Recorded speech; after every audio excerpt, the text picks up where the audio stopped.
Hello mga sisilab, kararating ko lang, galing ako nag-walking. Grabe ang init. Sobrang init mga sisilab. Tapos, bago ako umuwi ng bahay, namili.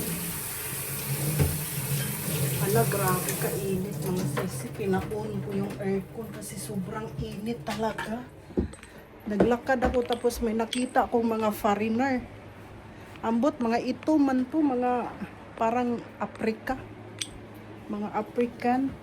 Nagpunta sila sa recycle shop. Siguro mamili yun ng mga cellphone. Kasi ang daming cellphone dun sa recycle shop na pinupuntahan ko, di ba? So, namalingki ako mga sisilab. I-unboxing natin. Grabe init talaga. Sobrang init.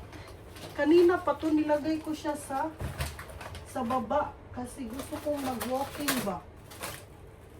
Hala, may cake pala baka na Ayan mga sisilab.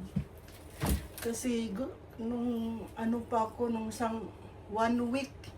Last week pa ako na gustong kumain ng cake sa sa Starbucks. So nakakita ako kanina ng cake. Gusto ko sanang pumunta sa Starbucks, kaso lang sabi ko ang layo, baka traffic pagkatapos magtrabaho, traffic, di ba? So ito yung binili ko. Siya, blueberry. Ayan, mahilig na talaga ako sa blueberry. Blueberry cake, mga sisi. Ayan. Lagay ko muna sa rep, baka tunaw na yung icing. Wait, lagay natin. Ang dami kong pagkain. Impas na. Ayan, may binili din yung bata.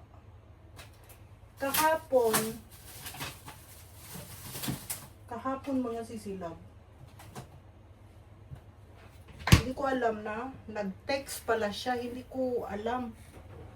Kasi yung cellphone ko hindi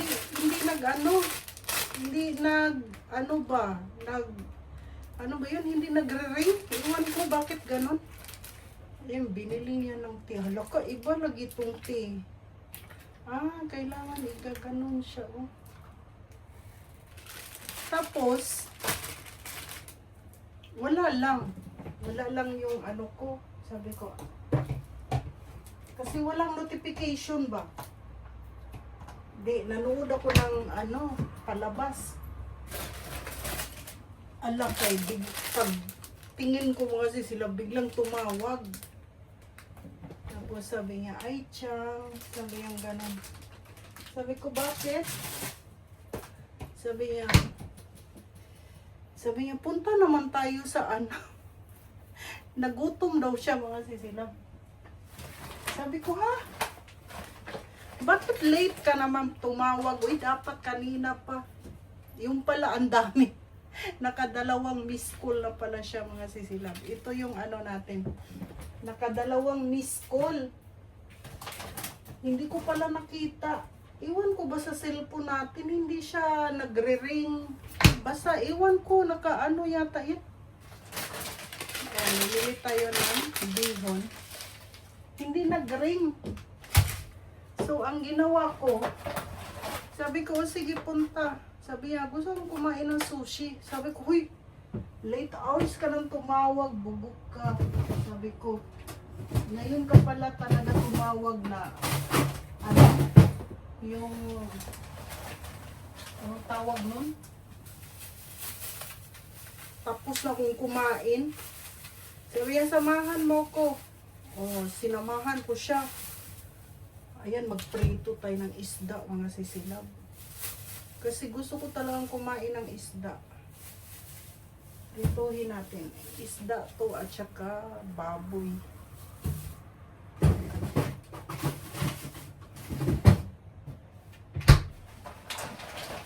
Tapos may itlog. Ayan. May itlog. Ako ng itlog eh. Kasi 4 na yun. 3 pa yun. 3. Yung 3 itlog natin. bumili ako ng ayan, chicken.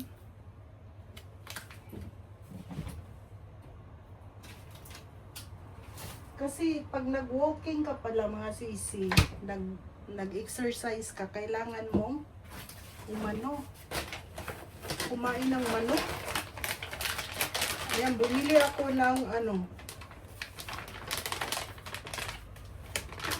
ito, potato.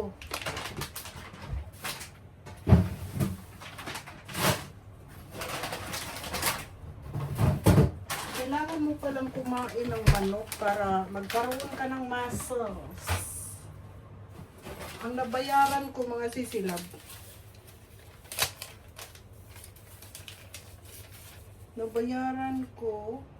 magkano ba? Naka 3,580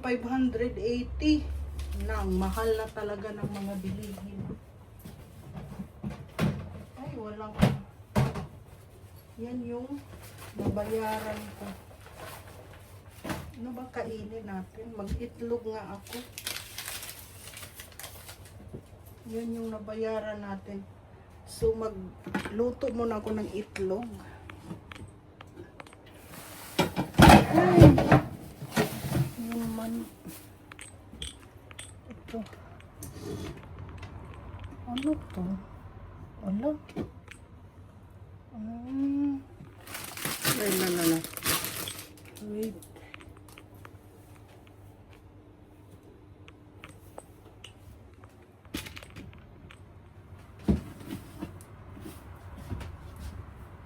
So, magluto tayo ng itlog.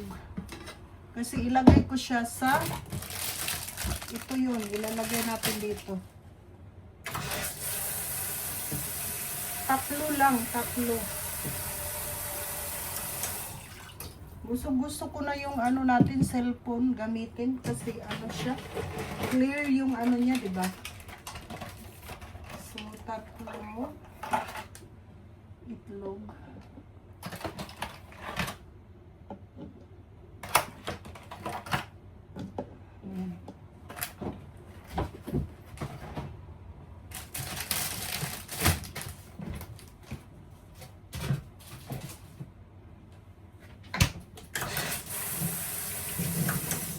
Tapos kumain kami ng sushi.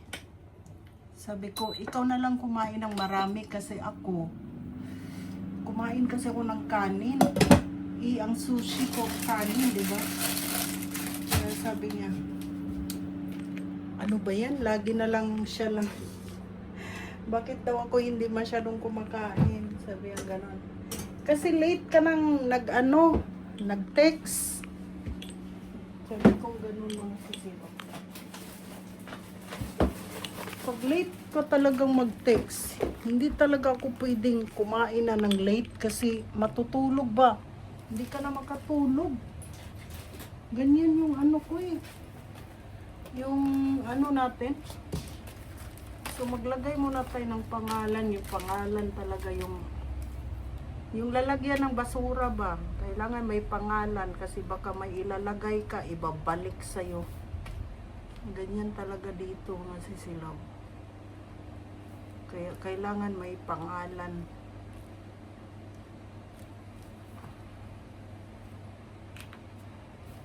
Ayan, may pangalan. Nagkakanji. Maliit yung binili ko para madaling mapuno kasi pag malaki, ang tagal mapuno na nangangamoy yung basura. Ayaw ko talaga yung amoy ng basura. Sabi ni M, bakit nangangamoy yung basura mo? Ano bang nilagay mo? Ano bang kinain mo? Sabi ko, yung mga niluluto ko, minsan pag hindi naubos, tinatapon, di ba? Ay. Ayan. Ito yung basura natin. Ganyan kasi ako mga sisilon. Paano ba? Lutuin ba dito yung isda? I-try natin. Sa air fryer. Ay. Dito pala.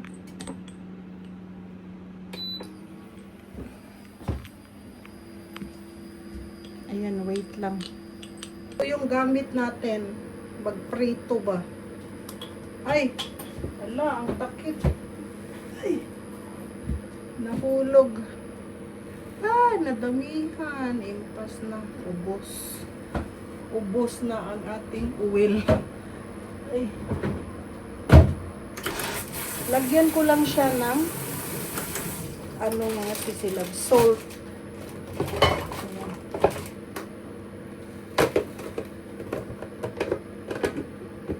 Minsan kasi mga sisi, pag nagluto ako, pag marami, hindi ko nauubos.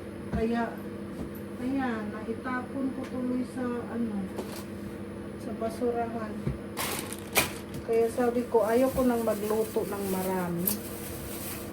So, ito, dahil gusto kong kumain ng isda, ito yung kakainin natin. Lagyan lang natin ng, ano ba yan? Lagyan natin ng asin.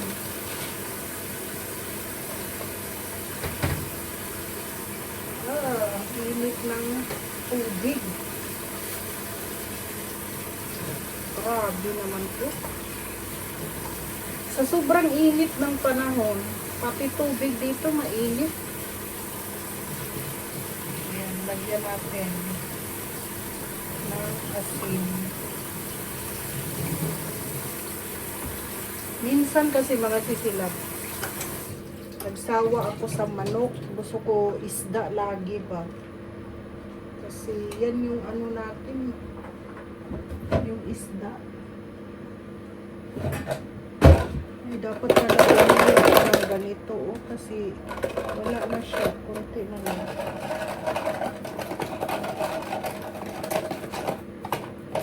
Yung asin na pang cooking ko siya. Pag natigas siya mga sisilab, naninigas yung asin.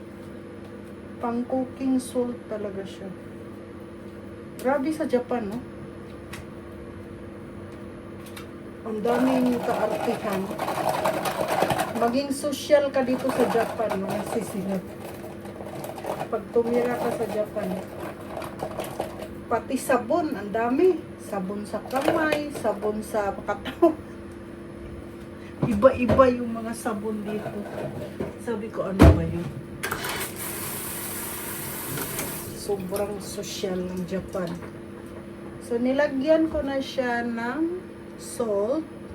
So, buti na lang dito, mga sisilab, nakaano na yung mga isda, naka-slice na. So, lalagyan mo lang siya ng asin, ipiprito mo na lang.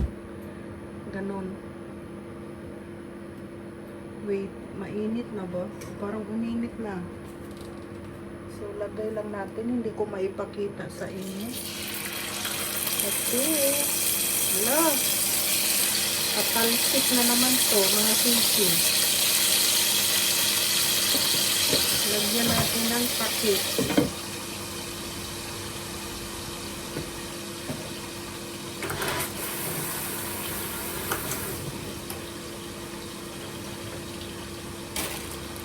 Ito yata kainin natin. So, magluto muna tayo. Yung itlog. Ito na yung piniprito natin. Ito yung itlog.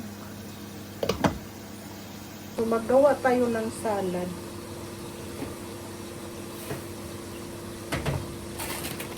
Ito siya. Meron din ganito mga sisilab, yung nakakat na ba? Para hindi ka na mahirapan. Ayan. And then, wait, itapon ko muna.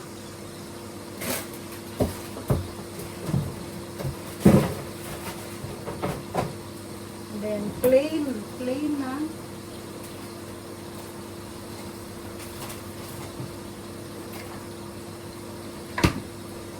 Plain na manok.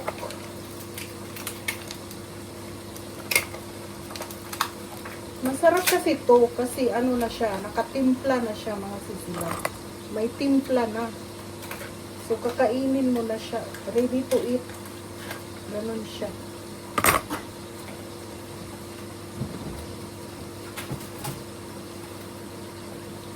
Lagyan mo lang siya ng itlog. Para yan na yung hapunan mo. Hindi ako nakabili ng kamatis.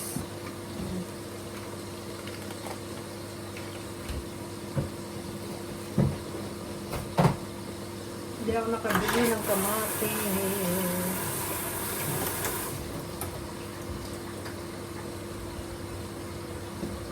Tapos pwede mo siya lagyan ko lang siya ng Caesar salad para masarap. Baligtarin lang natin.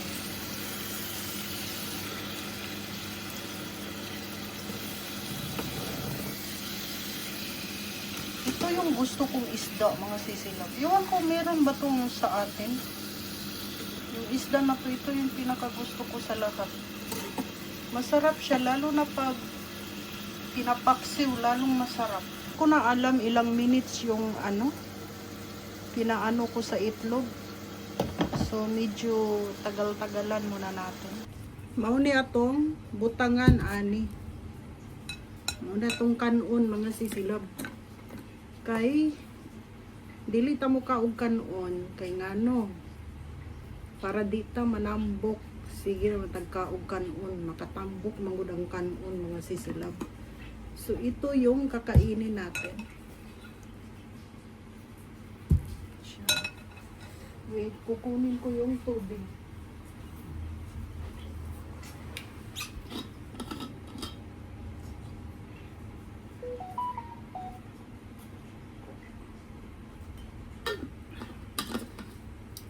Yung niluto nating isda.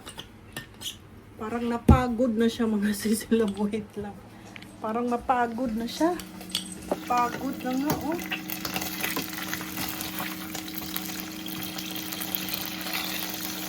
Ay, ganito kasi yung gusto kong luto.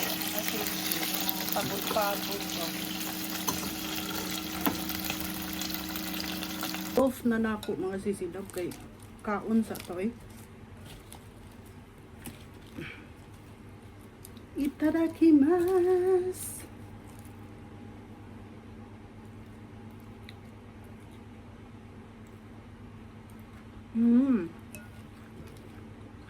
Lami. Itlog.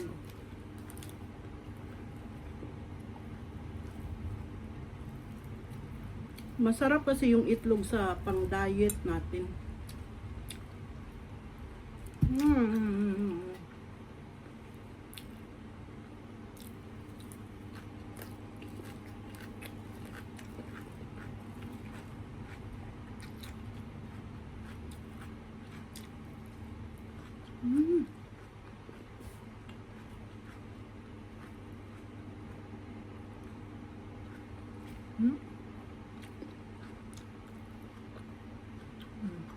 Lami.